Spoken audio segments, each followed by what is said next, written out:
Doug Colliver lives right here in your community, Redwood City. He is a speaker, he is a teacher, and he is a comedian. He is currently teaching innovation and communication at some of the largest tech companies in the world. He speaks professionally for companies including Adobe, Cisco, and General Motors. Before he was this celebrated speaker, he was a clown. Seriously, he was a clown. He performed with the Blue Man Group. Raise your hand. Anybody guys know the Blue Man Group? Drums, crazy cool stuff. He has toured internationally as a contemporary circus clown. He is listed as a Cirque du Soleil performer. And he is here to share his message with you today. Will you please put your hands together and welcome Don. Right on. Thank you, Mr. Gray. I'm creeping you out already. So I came in to speak with Mr. Gray a few weeks ago about speaking with you folks. And it's been a while since I've been in a high school, so I had all these flashbacks. I actually had a very specific flashback as I was walking through the hall to get my guest pass at the principal's office. When I was a freshman, I ran track, so I was kind of cool, but I was actually a big dork. I was mostly a computer nerd. Back then we had Apple IIe computers, that was the thing. My game was Castle Wolfenstein. I don't know if anybody's ever heard of that, ancient history. And I ran track, like I said. I got a JV letter jacket.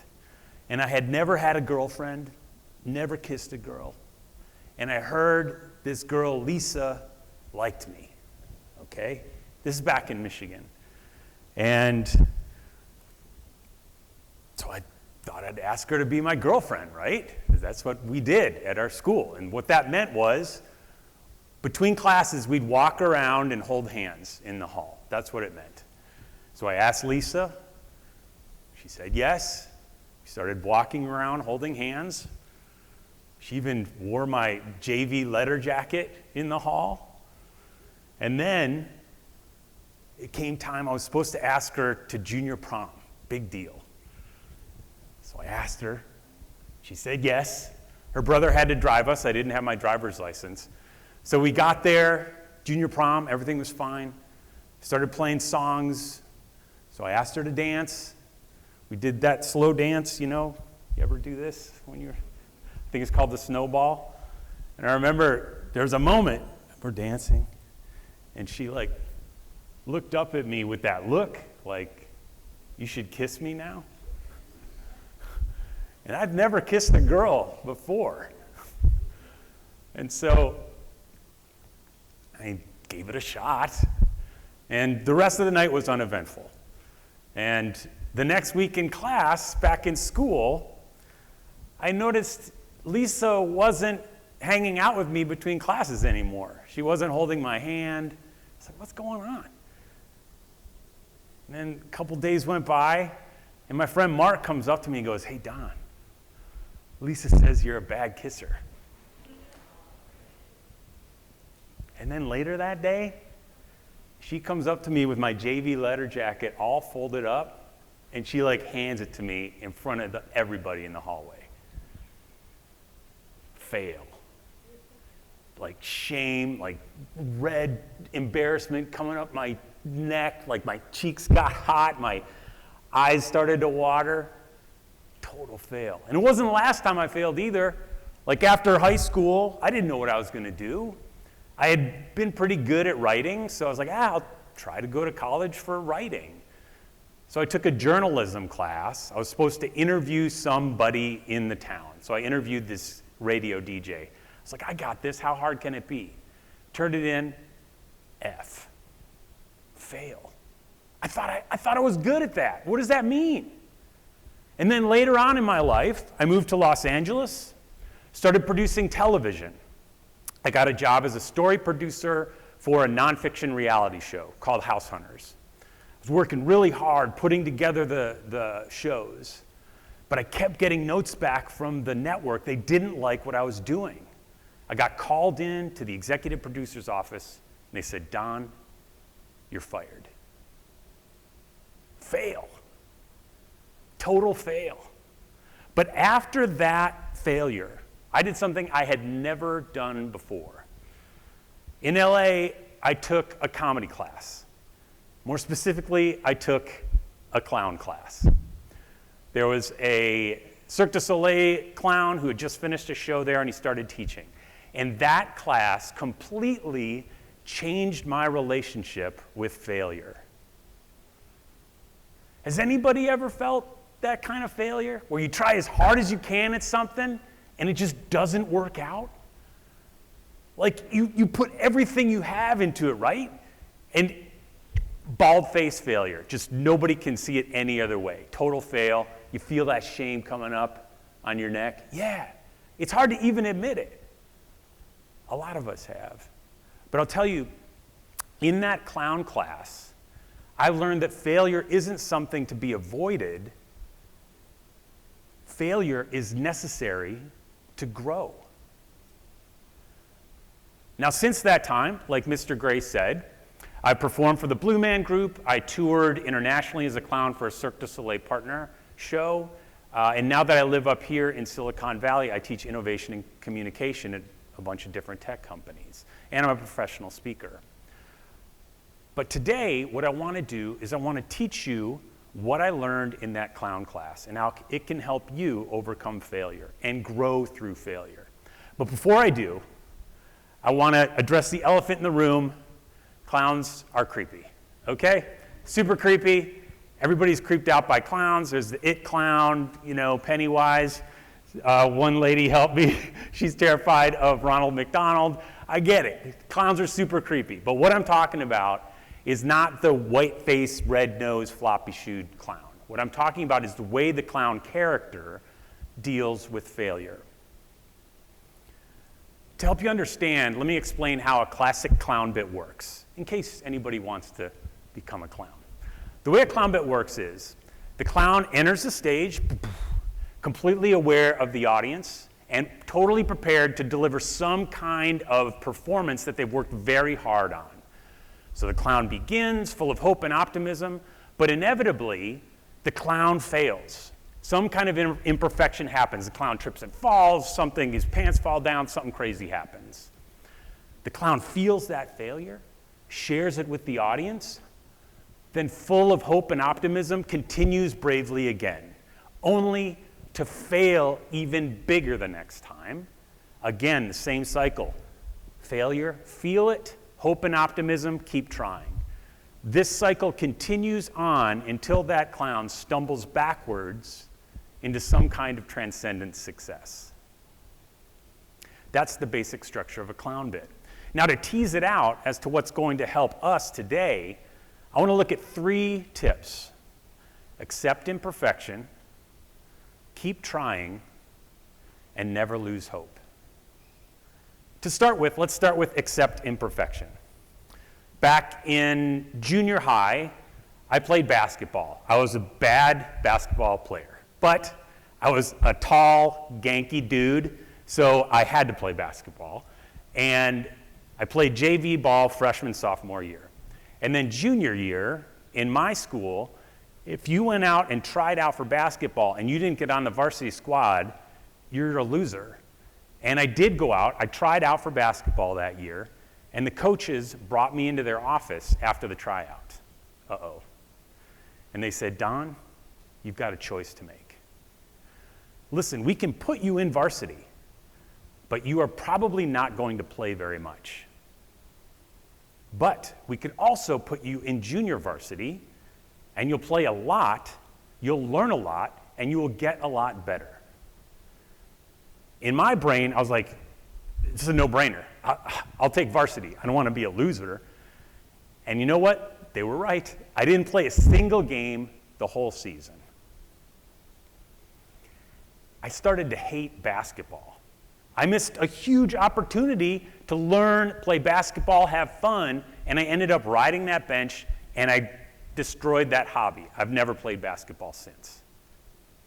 I missed out on a huge opportunity.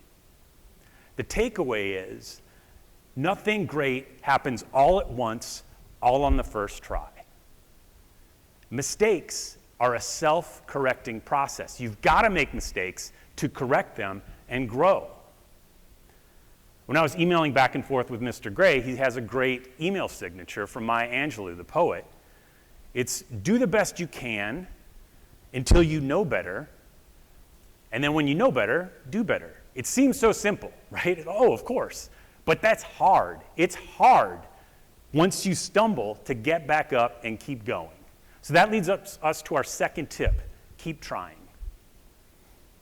During the pandemic, I decided to write a book because I had written, in high school, hey, I can write, right? It was the hardest thing I've ever done, folks. So hard. I don't know if you write essays or reports, but take that and multiply it by 100. It's so hard. And basically my writing schedule was like this. I would sit down, I would type out a sentence, then I would edit that sentence, edit it again, delete it, write another sentence, and next thing I know, 3 hours were gone, I hadn't written a paragraph. I just wanted to give up. It was so hard. But then I read this book by Anne Lamott, an author, called Bird by Bird. She writes about the writing process. And she tells a story about that title, Bird by Bird. She tells a story about when she was a kid, she had a younger brother who'd postponed a report on birds until, of course, the night before, just like we all do. And he started freaking out. This report was going to make or break his grade in that class. He was freaking out, sitting at the dining room table, crying. His dad comes up, puts his hand on his shoulder, says, "What's going on, son?" And the boy goes, "I don't know what I'm going to do. How could I possibly write this report? It's due tomorrow. How do I start?" And the dad goes, "Bird by bird, son. You got to do it bird by bird." So you got to keep trying at these things. Even when you aren't feeling it, you got to keep trying. There's actually a study done at Duke University. It found that objectives are 2 times more likely to be achieved if you initiate them by action rather than thought. That's a lot of words, but let me explain kind of how I see it. If you try and wait until you're feeling it, there's a good chance you're not going to achieve whatever you're trying to do. But if you just say, I'm just going to give this a shot and give it a try, science shows you're 2 times more likely to achieve what you just tried to do. Objectives are 2 times more likely to be achieved when initiated by action rather than thought. So motivation is not always all it's cracked up to be. That's our second tip. Keep trying. But how do you keep trying? If something goes wrong this way, you turn this way, you fail at this thing, how in the world do you keep putting one foot in front of the other? How does that clown keep putting one foot in front of the other? It's because the clown never loses hope that they're going to get there. That's our third tip. Never lose hope. So in LA, after I started taking that clown class, I was performing a ton. Things are going pretty good. Huge audition came along for a tour, an international tour for the Cirque du Soleil partner, a show called Empire. It was the touring version of a show called Absinthe at Caesar's Palace in Las Vegas. They were looking for a duo host clowns. My clown partner Jamie and I auditioned, and we got it. A huge, huge opportunity. It was like a dream. What we had to do was, it was an 800-person in-the-round tent. Beautiful imported German tent, mirrors everywhere, and a 9-foot circle stage in the middle. 800 people a night. And our job was to run out in between all the Cirque du Soleil style acts, the acrobats and things, and do bits with the audience, make the audience laugh, keep the energy up. I was overjoyed. But then I learned we had to do what's called comedy skill acts. Okay? These are pre-built acts that involve some kind of skill. And as you know, on the basis of my basketball skill, I'm not a very skillful guy. I have 0 hand-eye coordination. And then I learned what bit I had to learn. Here's what I had to learn. Buckle up, it's kind of gross. We had to learn how to banana spit juggle. Okay? Let me explain that. We would run out onto the circle stage. She had a peeled banana on one side, I had a peeled banana on the other side. Ready? She bit off a chunk, spit it through the air, I caught it in my mouth, I spit it back. We had multiple banana chunks going back and forth. Gross, super gross, but on top of that, I can't even juggle, let alone banana spit juggle. I freaked out. I completely freaked out when I read this in the email. I called my clown partner, Jamie. I said, Jamie, I can't do this. I wrote up another email, put it in my drafts folder. I'm so sorry. I cannot take this job. I can't possibly learn how to banana spit juggle. But Jamie, she called me back. She goes, all we got to do is focus on the next banana spit. We've got 2 months to opening night in Ottawa, Canada. We are going to make it. We can make it. And I said, okay, if you say so. And what we did is we would show up every weekday to a park in Los Angeles with a bunch of bananas and a garbage bag.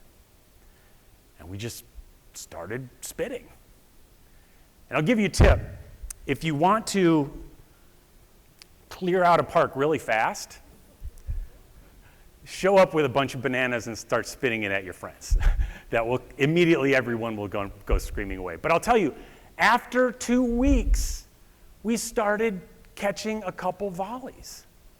We started to learn to seem kind of like we knew what we were doing, and people started stopping. Hey, what are you guys doing? After a month, we were kind of doing the whole act. We were kind of getting a little crowd. People were applauding for us in the park. Next thing you know, 2 months later, opening night, Ottawa, Canada. Jamie and I are standing backstage, peeking through the curtain, waiting for the spotlights to swing up and our music cue, so we have to come sprinting out with our bananas. Boom, it hits. We went running out. She bit a chunk off spit. I bit a chunk off spit. We caught him. Next thing you know, standing ovation. We had done it. We had learned the banana spit juggling act. You gotta not lose hope, even when it seems impossible to get there. Kind of the sweet spot is you want high long-term confidence. I know I'm gonna get there, but, and here's the counterintuitive thing, low short-term expectation. Hey, if this current iteration doesn't work out, it's okay. I know I'm going to make it eventually. Martin Luther King said, we must accept finite disappointment, but we must never lose infinite hope. It's easy to say, right? How do we keep hoping? How do we keep believing we're going to make it? You got to ask for help. We're not built to move through failure and grow through failure all alone. You got to reach out for help, just like I called up Jamie. And that's what's so cool about HCA. Just like Mr. Gray said, these teachers want to help. But the onus is on you folks. You got to ask. You got to ask for help. But that's how we maintain belief that we're going to get there. So those are our 3 tips. Accept imperfection, keep trying, never lose hope. To wrap it up, I want to take it back to that moment in LA when I was training to be a clown. Another big audition came to town for the Blue Man Group. When Mr. Gray asked people to raise their hand if you've heard of them, maybe you haven't heard of them. They're an international group. It's 3 weird blue-colored aliens on a stage playing drums, doing all kinds of nonverbal weird bits.